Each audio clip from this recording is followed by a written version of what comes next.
We're in Grand Island, New York, right next door to Niagara Falls, and we're heading toward Fantasy Island, a beautiful little park that's especially good for children. And I wanted to do this drive up because it's very easy to miss the entrance. All you have is this little tiny sign right there by the driveway. And you can see the parking gates up there, but the parking lot is so far forward that it's really hard to see. There is a shopping mall across the street from the park. That can be another little clue as to where you are as well on Grand Island Boulevard. But here we are at the entrance. These are the ticket booths on either side, and this is the main entrance. So let's go into the main Midway here. And there's a nice little fountain with the park name on it. And there are a couple ways to get around, or I should say normally there are a couple ways to get around in this park. But the day we were there, we found that the park was about 3 weeks behind on their renovations because of a rough winter. So a lot of the area of the park that we would normally go into was not finished. A new owner has taken over, and they're really making a lot of very nice and needed improvements in the park. So that was a little mock-up of the Liberty Bell you just saw there. Here's the train station. It's a really nice ride, about a 15-minute ride to the opposite end of the park. You get to go underneath the park's roller coaster and alongside a KOA campground that has a deal with the park. The KOA actually has its own little entrance next to the campground. So if you camp at KOA, you can get a ticket to the park and just walk right in from your campsite into that entrance of the park. So here's the sort of Kiddie Land area right now in this park. There's the entrance to a miniature golf course that wasn't running when we were there. And the Kiddie Land is going to be expanded considerably. The park started in 1961. It went bankrupt in 1982 and was taken over by Charlie Wood. Charlie Wood is the guy that created Storytown, USA in Lake George, New York, which eventually became The Great Escape. And this was a really good fit for him because it fit a lot of what Storytown really felt like. It had a lot of really nice kiddie rides. This right here in front of us, this pavilion, used to house an old and rare antique Mother Goose ride. That's just been dismantled because they're going to move it. The new owners are going to build up that Kiddie Land just like it was back in the 1950s. This park wasn't around in the 50s, but if you were, in the 50s and you had kids and you were going to a small park, it would have a Kiddie Land like this. You can see that fish way off in the distance. Over on the right is a Wacky Worm roller coaster for the kids. But here is this vast Kiddie Land area with storybook characters, 3 little pigs, Jonah and the Whale, and Jack and the Beanstalk, things that you would normally find at like Great Escape or Storyland up in New Hampshire. But that area is all blocked off. Normally, that section of the park would allow you to walk through and it would join up with the back end of the park. But we can't get there, so we're just going to go around this way. Back to the main entrance. And there goes the train. You can just barely see it, but over on the left there in front of the train is a large statue of a sleeping giant. Another fun thing for kids to look at. This restaurant on our right is called Biscetti's, and it serves biscotti and pizza. And now in front of us is the park's 1961 Alan Herschel carousel. And it's a pretty nice carousel, but I love the landscaping. It has its own mini park around the carousel. And it plays cheerful band organ music during the day. So there's the entrance to Biscetti's. Hi, Karen. And then this building in front of us is the birthday house where kids could have their own birthdays. Right now it's being used as a storage building. This was another path that would lead into Kiddie Land. It's blocked off right now. And this was yet another entrance to Kiddie Land.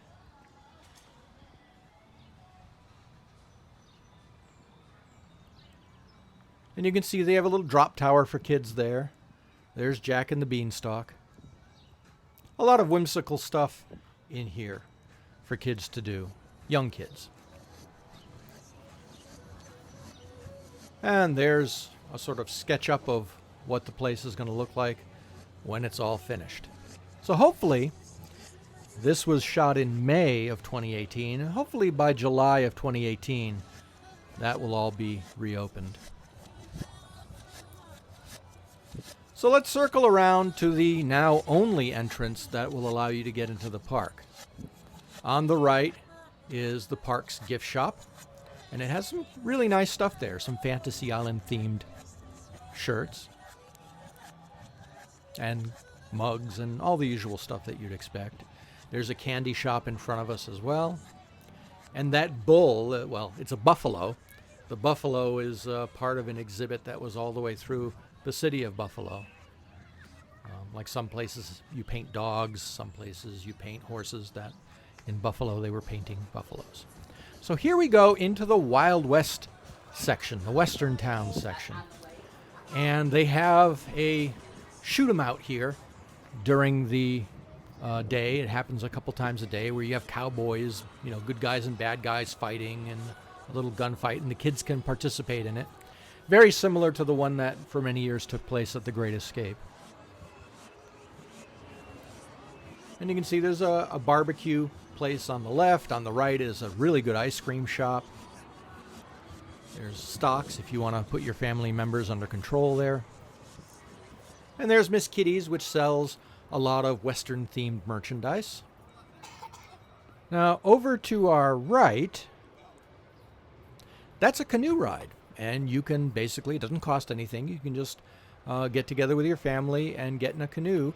And they have this wonderful big pond that you can circle. And in the middle of the pond, you can see they have this whole Native American encampment, which again, back in the 1950s and 60s, Westerns were really a huge part of American culture, and that would have been something that the kids would have loved. Now it's sort of anachronistic in this age, but it still has a lot of charm to it.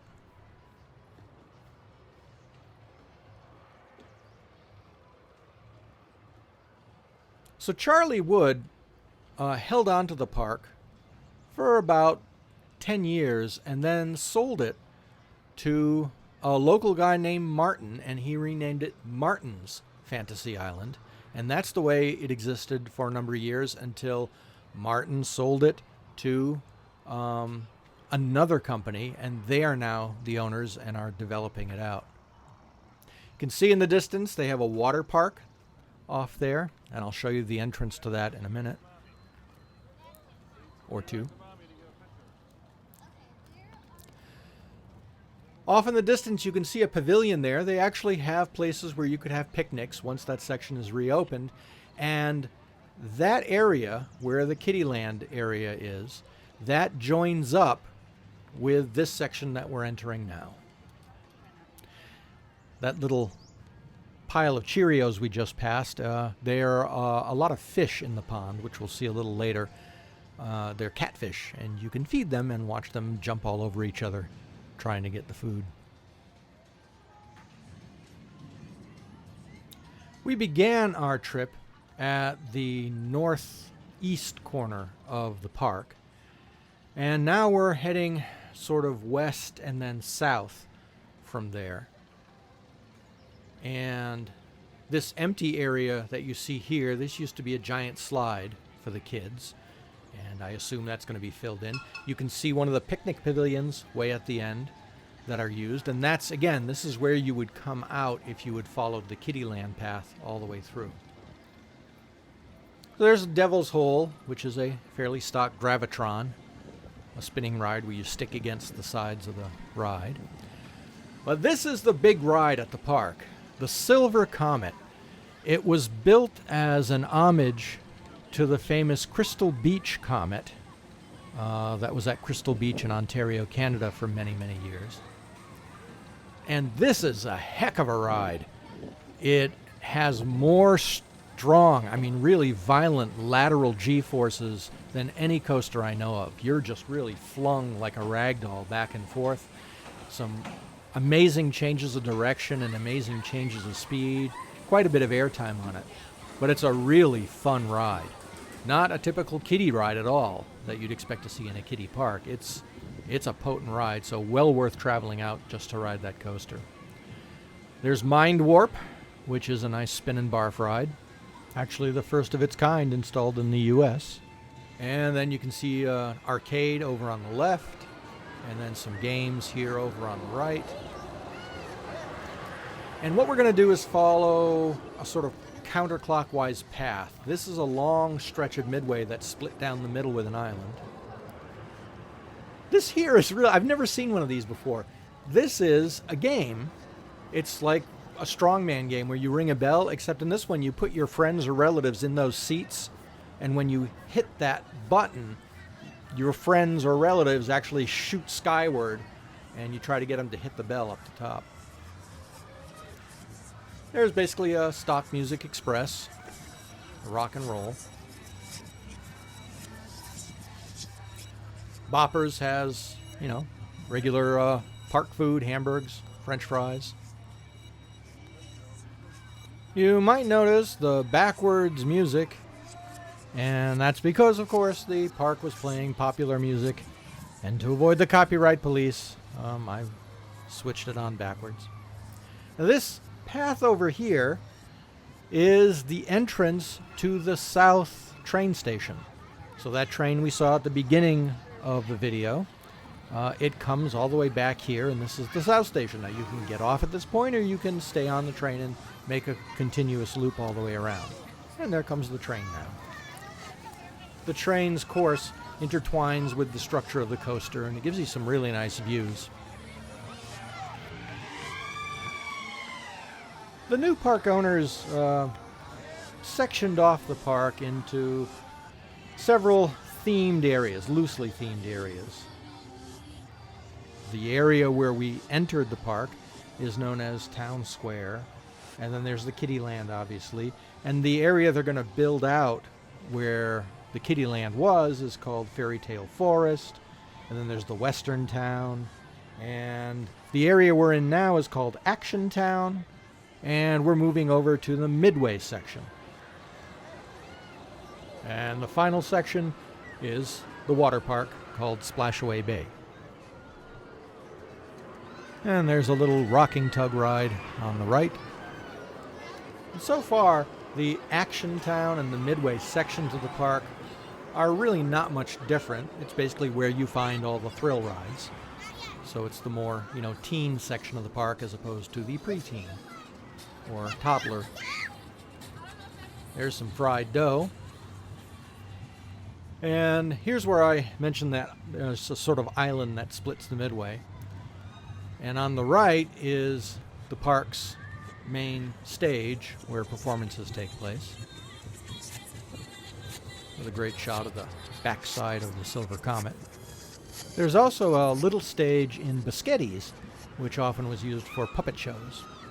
And we're coming up on the far southern section of the park. Over on the right, just on the side of the stage, is the antique car ride. It's a pretty nice ride, nice long ride way out in the open there, with a nice bridge and tunnel.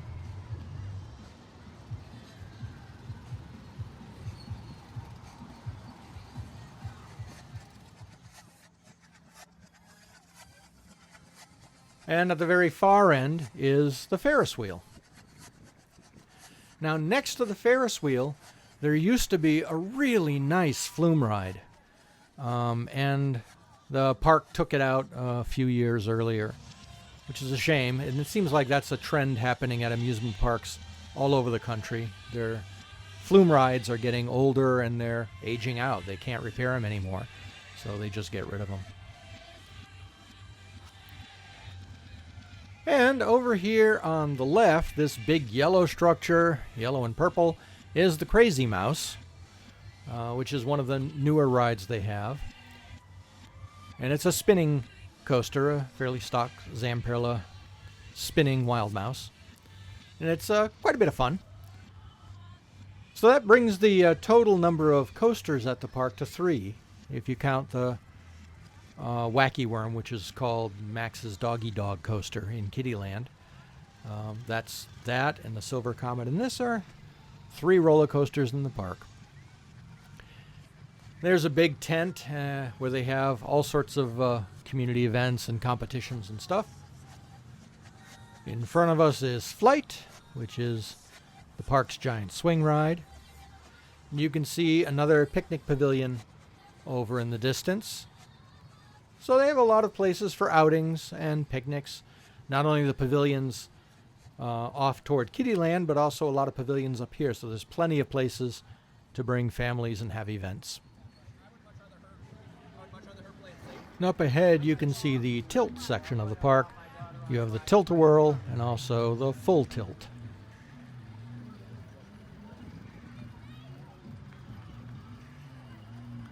For coaster enthusiasts, the park also has another sort of importance.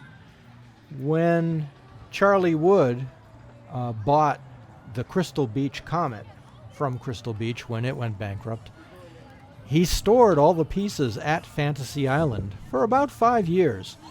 People thought he was going to rebuild the Comet here at the park, and he actually was just prepping the Great Escape for it. Eventually all the pieces were put on a trailer and then trucked over to Great Escape, where the ride was assembled there. So there are little pieces of upstate New York and Canada that were saved by Charlie Wood in various places. Now over here is a path that leads to the water park. So if you want to get to Splashaway Bay, this is where you would normally go. But we're not going to go there because the water park wasn't open yet. So there's really nothing to see. So we'll just hang a left here and keep following this section of Midway. This is the back of Boppers in front of us. And you can see the Mega Disco, the Zamperla spinning ride in front of us there, the big yellow track. There's also a nice little cafe-style patio there to eat on. There's the water park in the distance. While I was filming this walkthrough, you notice the skies look pretty ominous, but right when I finished filming the walkthrough, blue skies appeared and it was a beautiful sunny day. Go figure.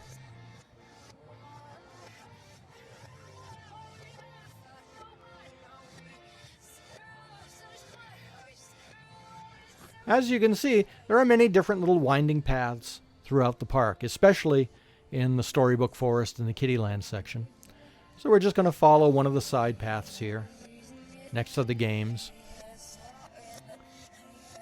And it'll take us back toward Western Town. One of the games they have in the Action Park area is called I Got It. And it seems to be really popular. When we were there, pretty much the whole place was packed. And it's a sort of combination of bingo and tic-tac-toe, where you have little balls and you try to roll them into a grid and try to get a whole line of them, either across, up and down, or diagonally.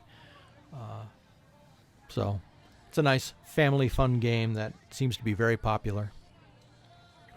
And again, lots of shade and really nice landscaping throughout the park.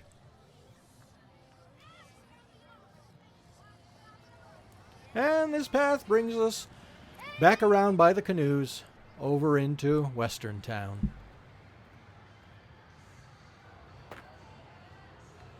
And we'll pause here and take a look at the fish going nuts for the Cheerios.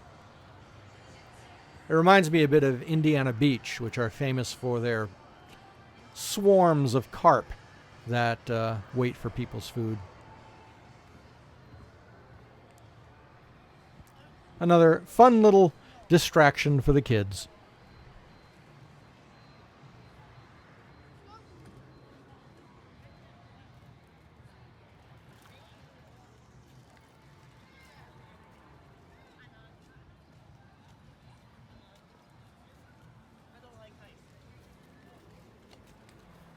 And here on the right is the old-time photo booth. So if you want to dress up in silly costumes and have your picture taken. Also up ahead, I mentioned the Golden Nugget has ice cream, but it also has more adult libations if you're into that sort of thing. So if you want some beer, that's one place you'd get it in the park. There's the barbecue barn. And there's one of the performers for the Old West show, getting all of his props and stuff out into the area. There's already an audience lining up awaiting the show. And notice this rope across the ground here. That's going to be pulled tight when the show starts, and you can't get through once the show begins. You have to wait until it finishes. Of course, that won't be an issue once they've opened up the other Storybook Forest areas, because it'll give you more ways to get into the park. And that's it. So I hope you've enjoyed this little journey over to Fantasy Island in Grand Island, New York. It's a pretty little park, especially great for young children. They'll have a good time here. It's nice because it's compact. It doesn't have a lot of walking around, so if you're an older adult with grandchildren, it's a perfect place to bring them. And then you can stop by Niagara Falls, a short drive away. Thanks for watching.